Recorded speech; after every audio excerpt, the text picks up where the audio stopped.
मासु खानुस् भन्ने डाक्टर त होइन, तर मासु खानेहरूको निम्ति यो भिडियो है त।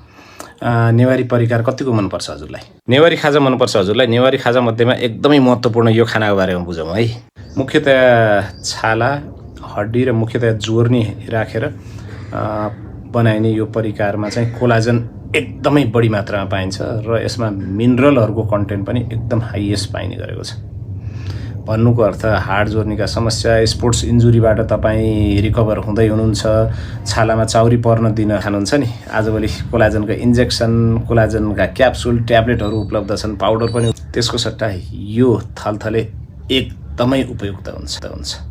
आफ्नै देशको नेवारी परिकारको सेवन पनि भयो, आफ्नो देशको कल्चरलाई पनि सपोर्ट भयो र बेफाको आर्टिफिसियल केमिकल पनि खान परेन। र त्यति मात्र होइन, यो स्किन र बोन ब्रोथबाट बनाइएको यो थलथलेमा चाहिँ मिनरल कन्टेन्ट पनि एकदम हाइएस्ट हुन्छ।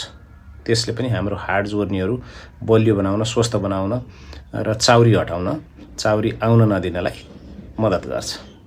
अनि हो, थाहा छ मलाई, थुप्रै व्यक्तिले भन्नुहुन्छ थु के भने यसले, मासु खाने, त्यसमाथि नि हड्डी, राँगा खाने, यो खाने पो भन्न लाग्यो भन्नु होला। अनि तपाईँहरूले खानुहुन्छ नि त्यहाँ सुपरमार्केटबाट अथवा अमेरिका, अस्ट्रेलियाबाट, युरोपबाट तपाईँका रिलेटिभहरूले लिएर आइदिनुहुन्छ नि क्यान्डिजहरू, थुप्रै चक्लेटहरू, त्यसमाथि पनि गम्मिजहरू, भिटामिनका गम्मिजहरू केबाट बनेको? गाईको हड्डी, सुँगुरको हड्डी, छालाबाट बनेको। आँखा खुल्यो तपाईँको?